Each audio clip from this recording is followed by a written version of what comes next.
Welcome back to the Restore Hyper Wellness Podcast. Today, I have Wesley. How do you say your last name correctly? Panett. Panett. Yeah. Okay, so nothing special there. Just Panett. Panett. Just Yeah. Panett. Well, Panett, those are the cousins that have money. But Okay. Panett. Yeah. But you just Panett. Yeah. Great. This isn't affiliated with corporate. This is just the local franchise talking to our members, learning more about them. So you haven't come in a lot. You might be at Restore more than I am. I live a lot closer, that's for sure. You do live a little bit closer. Just the other side of Paddock shops there. Yeah. Now, what brought you to Restore? Well, I started doing it in New Orleans right after COVID. During COVID, had a lot of time to get on the Google and look at things, and never got the COVID shot. It's not a PSA, just I didn't get the COVID shot, and read a lot about vaccines and just intravenous, and it led me to this is the rabbit hole of just videos and websites, and I saw it, and there was one in New Orleans, and I went and talked to them and said, well, maybe I need this, because I always lifted weights, stayed fairly athletic, played rugby, late 20s up to early 30s, which just expired a couple weeks ago, my early 30s.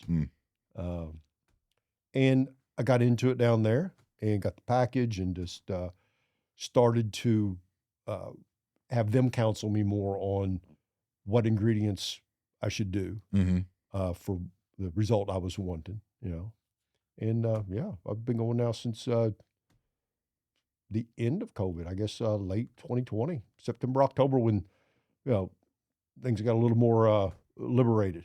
Yeah. And now you're back to it. So how has your experience from that Restore to this Restore been?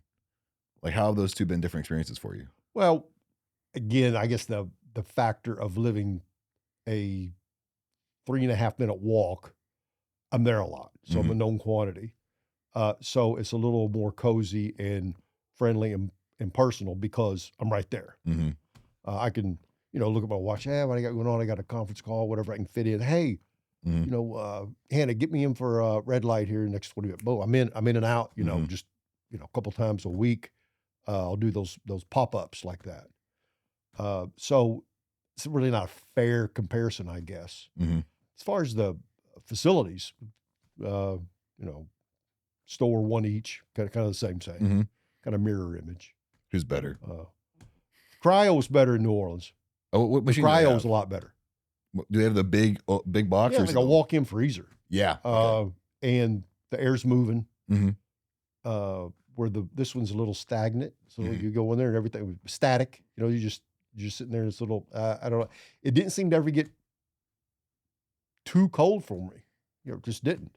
Have you done the Pro for 3? I think because of the air moving, the one in New Orleans was a little more intimidating, a little more exasperating. Yeah. I need to get you back in there and try that, and try Pro for 3. Let me run you, because, scientifically speaking, those machines don't get as cold as ours, because this is the coldest model of cryo they make is ours. Those get around like negative 160. So, and I've done all of them, because before I did all this, I was always like, oh, I'm going to find the best cryo machine. So let me give you another shot. All right. We get another chance. Next time you're in, I'll be like, all right. Well, Bill, I can't go in there, right to the top. Like I do the compression, like max from the beginning every time. Build me up, start out in baby steps. Yeah. I'm throwing you in fire. It's trial by fire. All right. You'll be fine. No one will die. All right. It'll be beautiful. So something else with you is that you worked in was it the Coast Guard? You worked around with. I was in the Coast Guard for in the Coast Guard. 26 years. Yeah. And what'd you do? As little as possible, but I was always caught, and then had to keep working. Yep. I drove ships. I was a sailor for the first 15, 16 years, and then got my college degree while I was in. Mail away and proctor.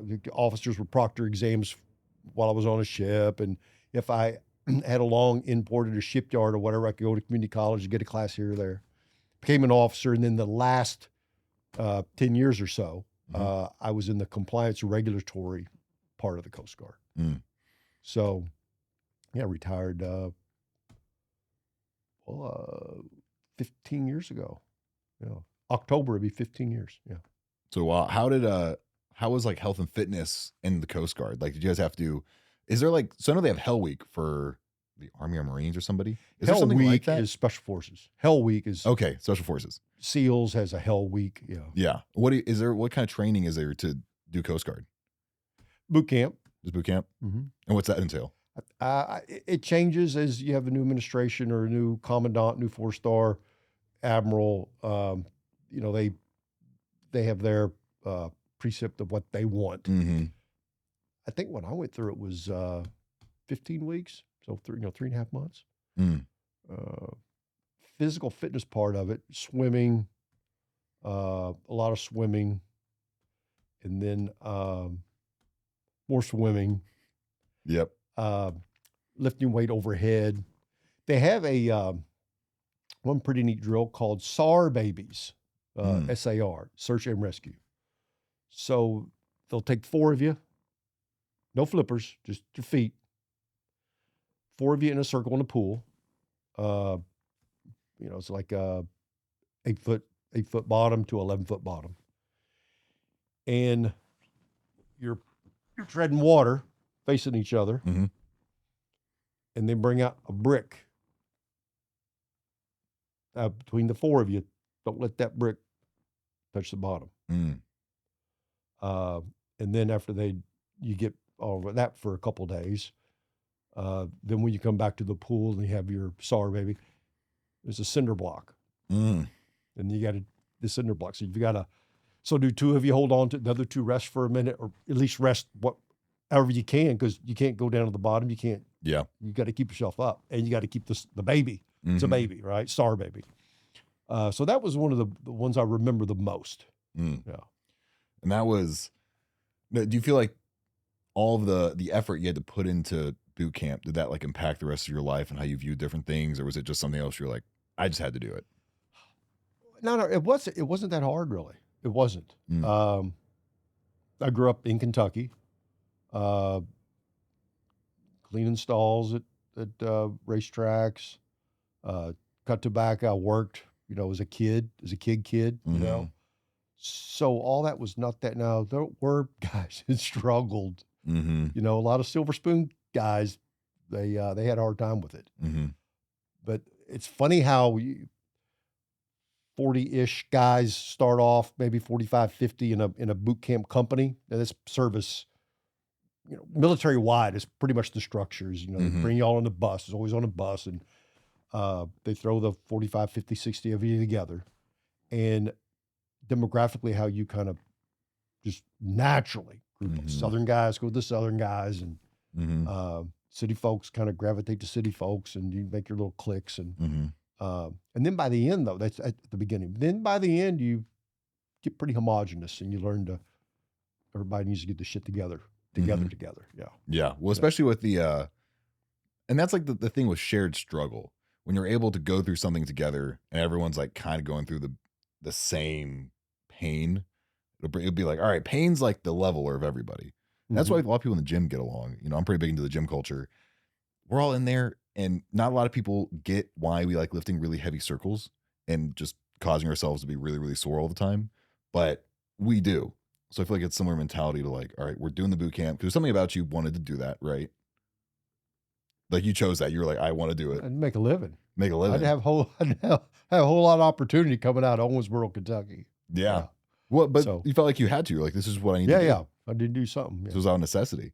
So throughout that, now you've been reading a book recently that's been really interesting. What's it called? This Naked Mind.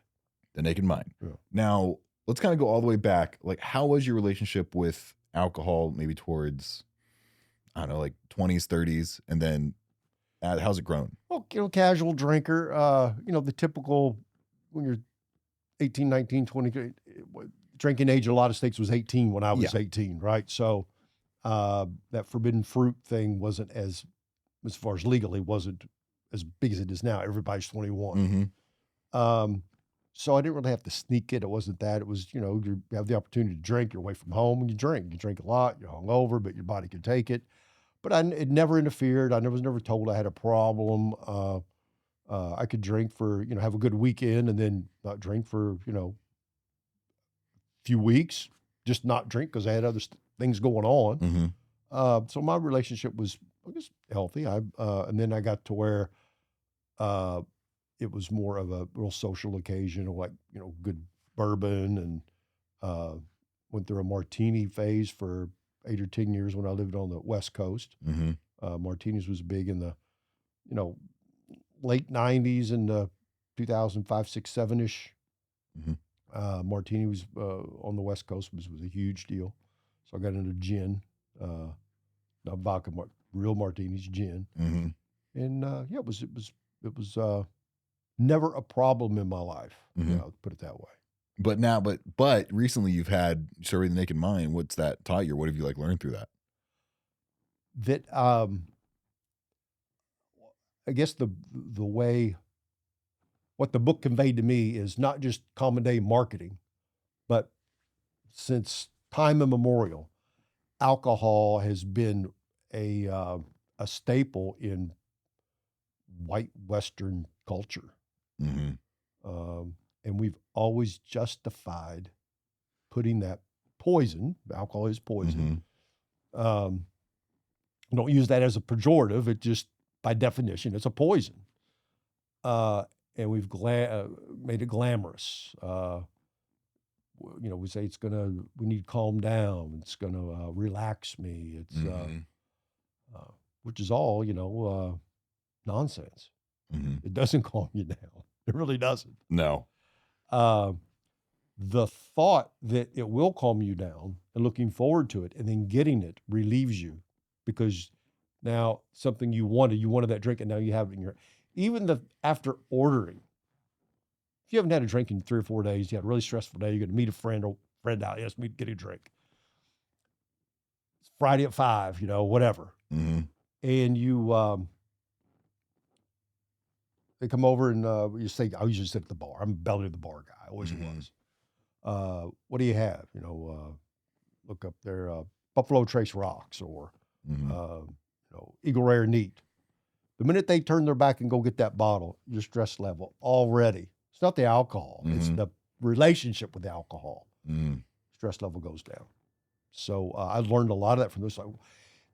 The book simply illustrates concepts to you that you always knew. You just never articulated it to yourself. Yeah. I mean, that's the interesting, like I said, I love I'm an audiobook guy. I can't actually sit down and read because dyslexia is too strong. Words get all mixed up.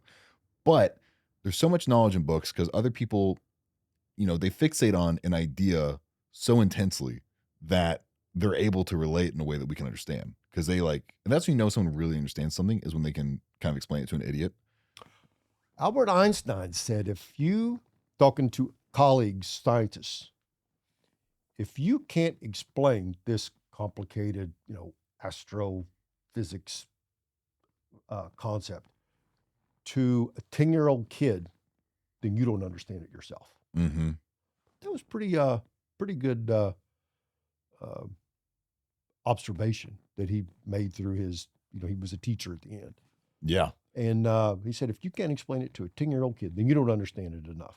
Yeah. Yeah. Well, and it's a type of thinking that a lot of people, no matter how old you are, I mean, this is still your age group, my age group, they just will never understand that relationship with alcohol and what it does and how it is playing a role in their life. Because I know so many people that maybe every other day, every day they come home and they just have a glass of wine, they just have a beer. And it's they're always kind of unwinding with it versus using that energy towards something else to unwind, or acknowledging that I think I'm using this as a coping mechanism with my discomfort right now instead of facing the problem.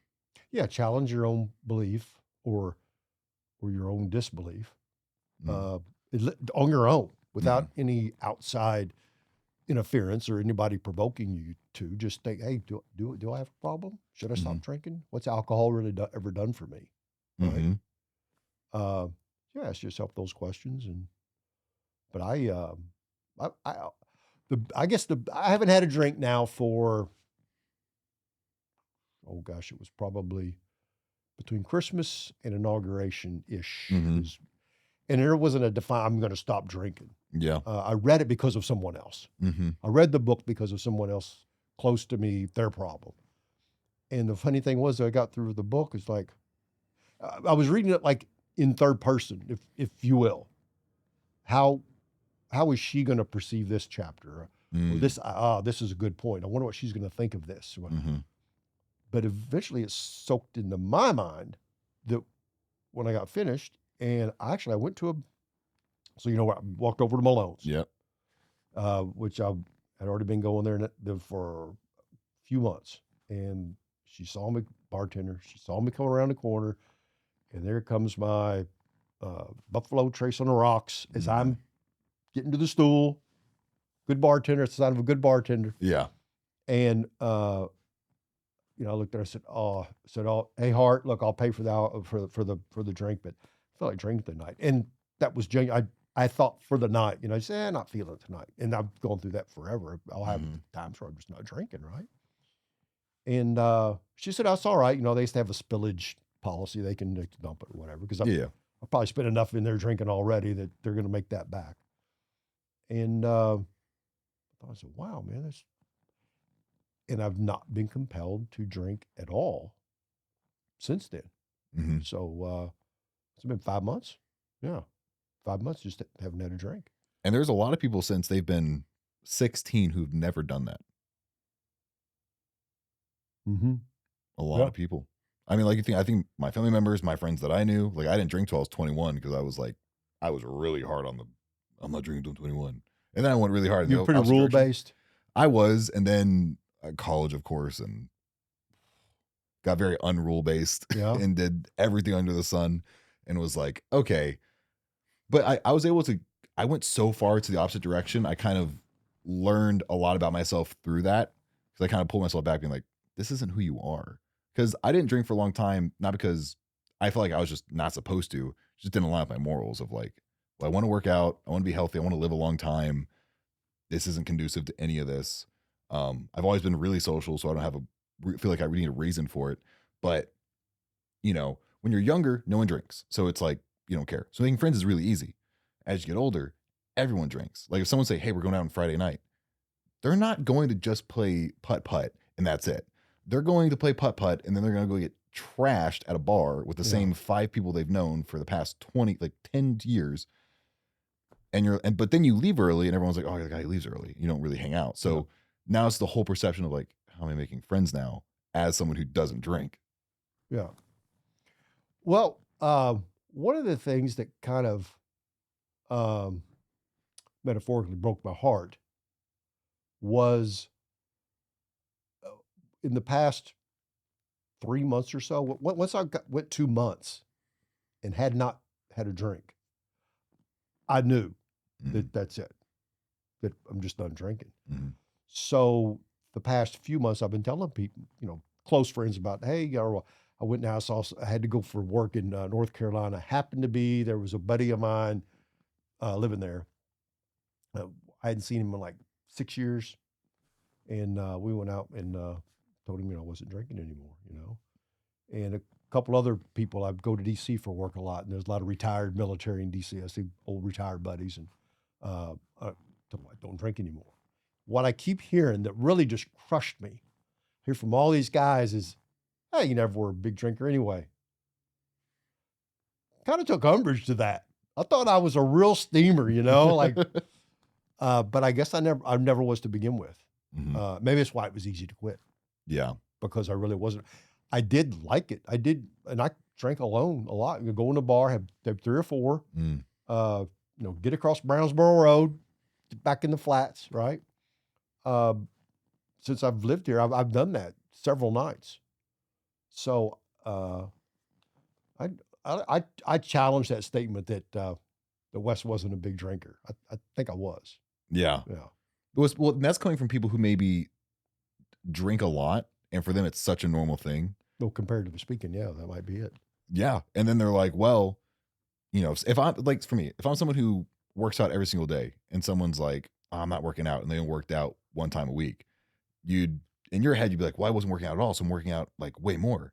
But the person who works out all the time, they're like, bro, do you even lift? Like, bro, you're like, what are you talking about? So for them, the people who like, and some of you couldn't even imagine, like, having 3-4 beers every single night for like years straight. And then when you have the 3-4 beers, you have your weekend come around and that's when you have the hard liquor. To them, you're probably like, Yeah. they're like, that's Tuesday. Yeah, I got into I would say the past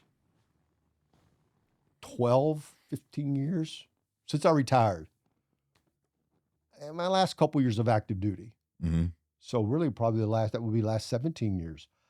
I started getting into these high proof, smooth bourbons, 122.6. A lot of proof. Yeah. I didn't Yeah. get into, I was getting into those. And you sit at Malone's and they got the 117.4. Mm-hmm. You have 4 of those on the rocks and maybe a steak, no potato. I've always been stay away from that, but some meat. So not an empty stomach, not a psychopath.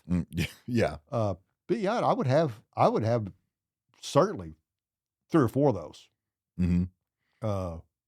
So big drinker. I'm, guzzling a bunch of Miller Lights. Yeah. Yeah. And So. I've never had anything that was 100 proof until I think maybe 3 or 4 weekends ago. I went out with actually my strength coach and he was like, dude, you got to try this shot. And I was like, I don't really want to drink, but I'll try it. I'll give it a shot. Smooth. And what was it? It was like it was some really, really minty, super minty shot. And it was 100 proof. You know what I'm talking about? Like a peppermint schnapps. If it's not bourbon flavored bourbon, then I don't. No, it wasn't that. But basically, I had, what was it, 2, 3 shots. And like, I've had someone who's, I've had, 6, I'm a big guy. When I drink, I could drink. I could have like 6, 7, 8, 10 mixed drinks. Yeah, whatever. I could still be totally fine. That 100 proof, 3 drinks, I was like, wow, I don't know how people do this. I was like, I don't know. They have like their bourbon on the rocks. Well, get it. 4 Roses has single barrel like OB, SV, OB, K, whatever. All these different codes, right? There's 4 characters. Each one has to do with the flavor profile.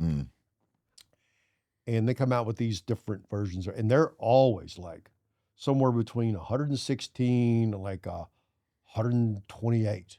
And they're smooth. They sneak up on you. I mean, it's not like you don't have to put mint in it to cover it up. That's the thing, right? You don't have to flavor it, and it's even neat. It's you take some,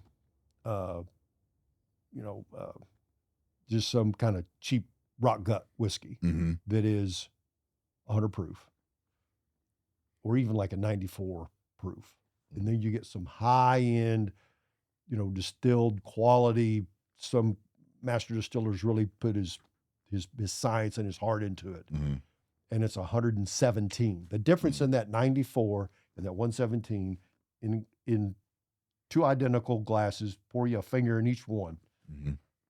You would swear the 94 is stronger. That they've got it that smooth nowadays. Interesting. Which could be dangerous. No, absolutely. That's where people don't monitor themselves. Everyone knows that one friend who, when they drink, they just can't because they go a little too much. Because stuff can sneak up on you so fast, and how alcohol progresses and how everything changes. I mean, I'm curious to see, because I keep hearing studies that everyone my age keeps drinking less and less. I hear studies of it. I don't know. I don't see it, but I think it's population wise. I mean, there's individuals that are still, drinking like their heads on fire. Yeah.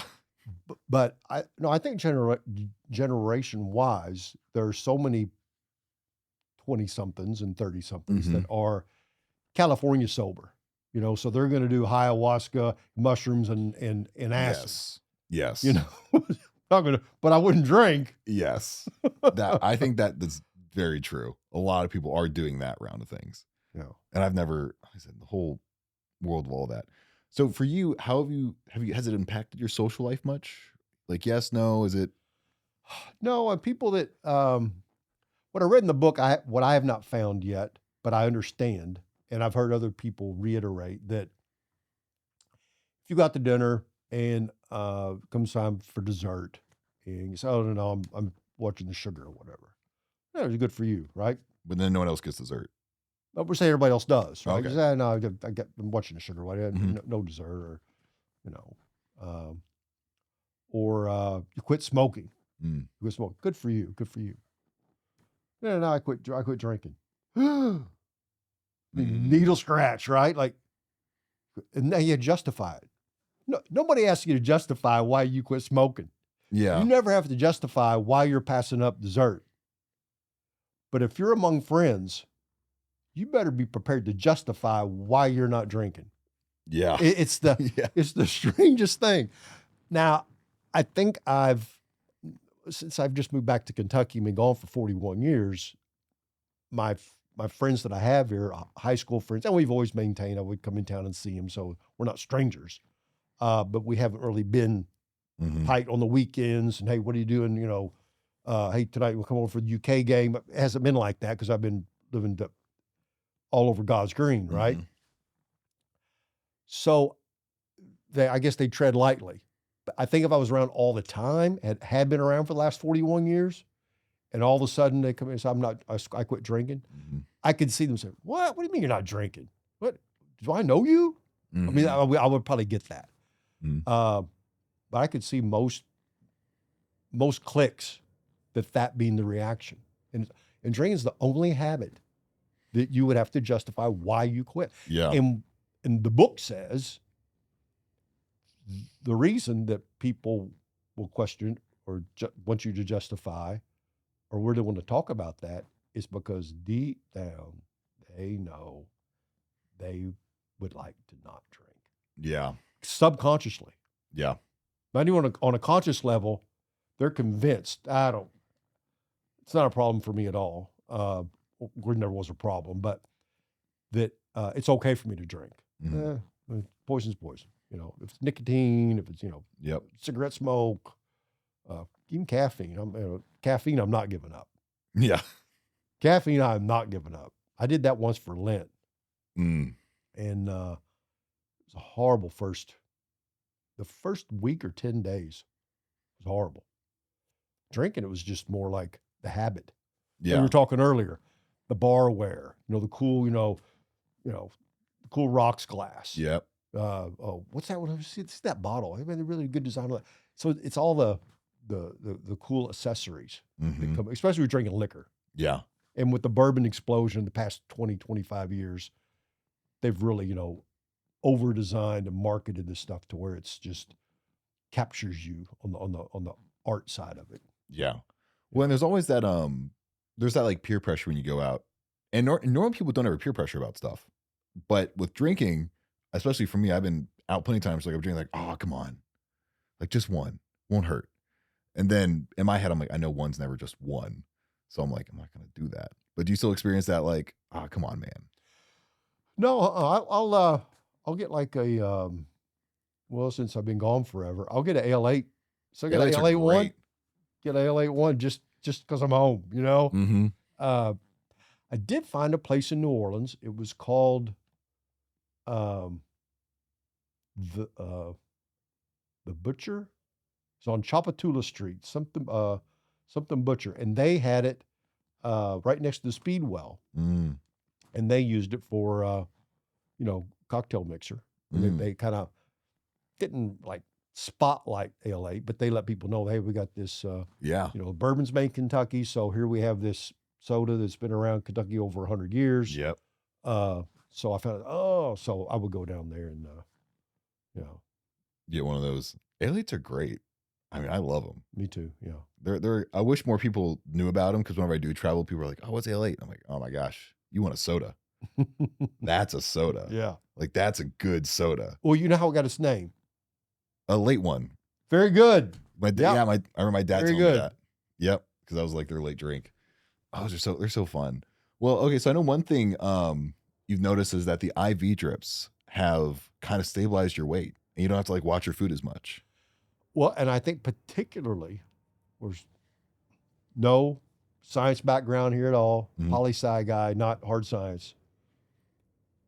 My own unscientific observation is the vitamin C. Mm. The vitamin C has either sped up my metabolism or it's stabilized. My body has found its weight, but I have not had to struggle for the past, been doing the high dose C now for just over a month. Mm-hmm. and I get on the scale like, man, I was really bad for the past 5 or 6 days. Man, it's going to jump up to 214. I'm going to 212. I'm going to, it's like 205. I'm like, what? I'm still 205 after all that. Mm-hmm. I'm not.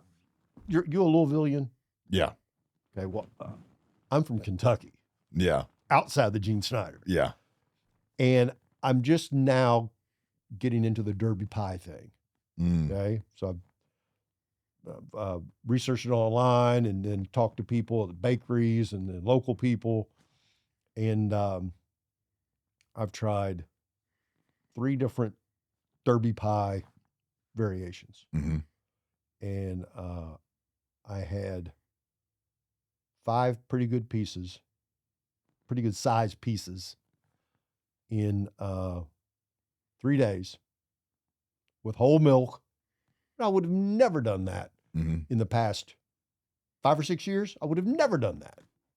I would have had maybe a small, like, piece that a girl would get just to be polite. You Yeah. know what I mean? No, Yep. I was eating like You're pieces like hefty. that. Yeah. But still, everything else staying normal. Still going to the gym like I do, and get my cardio, my hot works like I do, and so everything else staying the same. But I think that vitamin C has done it.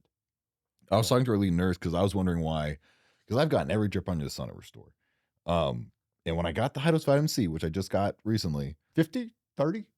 I haven't got my 50 yet. I think I've done, well, because I'll get them, sometimes I get them twice a week. So I'll do like a 30 and a 20, and I'll double up. But 30, I think is the highest I've gotten so far.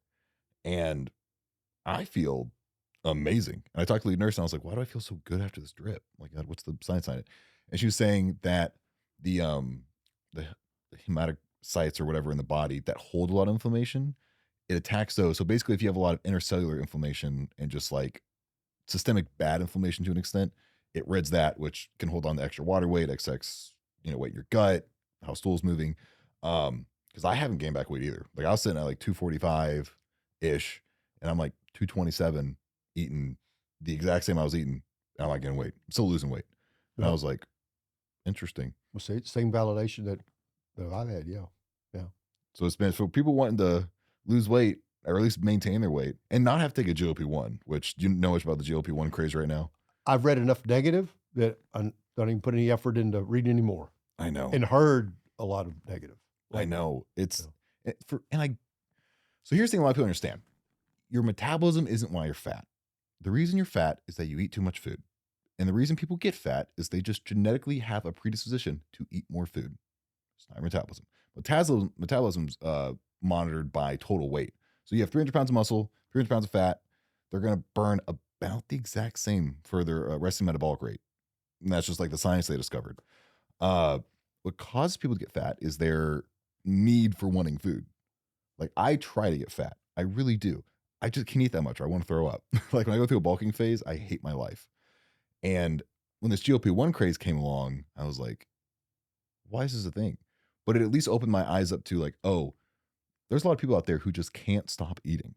I would say, well, my whole memory of life, I've always eaten with restraint. To this day, I eat with restraint. Have to. I will eat. I'm like, no. You just keep eating until the bowl's gone. Eat and eat and eat and eat and eat and eat and eat. Yeah. Especially coming from a place that we have good food. I lived in New Orleans for a long time, right? And that's good food. And I know good food. I know food that's not good. And if it's good food, I will eat and eat and eat. I don't eat because I'm hungry, because I enjoy it. Yeah. See, that's so crazy because I can't, like, I eat a meal and I don't want to look at food for them. I eat dinner and I want to leave the restaurant because of how full I am and how grossed out I am. I'm like, I need to get out of here. So that's like, it's crazy how different people are. That sounds kind of fun because you look at the people in high school. I'm like, how is this guy 260 pounds in high school? Like, that is a big dude. And I was like 170, 180, small. And that's what a lot of people just like to blame their genetics. And I'm like, at the end of the day, you're just eating too much. Yeah. That's what it is. And if you love food, or if you came from I lived in Boston for a while. I lived in the North End, the Italian section. And they're like that with food. Food is, I learned a long time, well, when I lived up there, it was early 90s. Uh, it didn't take me probably a couple of months to learn. When you go into an Italian home Yep. and the old grandmother or mother wants you to eat, are you hungry? The right answer, if you don't eat, is not right now, mama, not right now. Not no. Don't All ever right. say no, Yep. because they want you to eat. Yep. Yeah.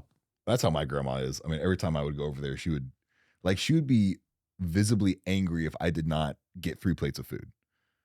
She's like, "You only had 1 plate?" I'm like, "I'm stuffed." She's like, "I don't think you're stuffed." And I'm like, "Oh gosh, okay, grandma. Let me go back and get another 2 plates." I feel, and that's the southern part, because my grandparents are more like Taylorsville Lake out in that area. Like they'll say, "Hey, you gotta wash your hands," and like there's that R in the wash, The and wash, yeah. yeah, they got the wash. So I definitely understand the more southern, like, oh, you gotta eat. And I think that's where most, is that where clinically a lot of obesity is, in that area? Or like when you're growing up, was there a lot of that, or were people like still kind of skinny back then? I don't remember. No, I know coming back over the past 40 years, now that I notice that either part of it is I notice, I'm aware, or there really are just a lot more fat people. But we don't work like we used to. Yeah. Like I mean, there's no nobility in growing up working hard, I guess, but I did. I had Mhm. to work. Mhm. Um, the little cousins or nephews, that are either 30 or now 40 years younger. Now they're teenagers or whatever, into their 20s. Mm. Uh, they never had to cut tobacco. Mm. They never had to go out and walk beans, and they never had to do that. I'm talking just the physical part Yep. of it. So I could come home from the tobacco field, especially the season when you're cutting it. So about same time school starts, tobacco's ready to come in, Yep. and a lot of pecan pies being made about then too. And I could come in at 6:30, quarter till 7, and been out there for away from the house 13 hours, Mhm. and eat half a pecan pie, a mason jar of homemade lemonade, Mm. all that sugar, and go right to sleep. Just pass out. Yeah, and all that was burned up. Yeah. There's not really a whole lot of burning up calories now. No. I mean, your thumbs only burn so much, right?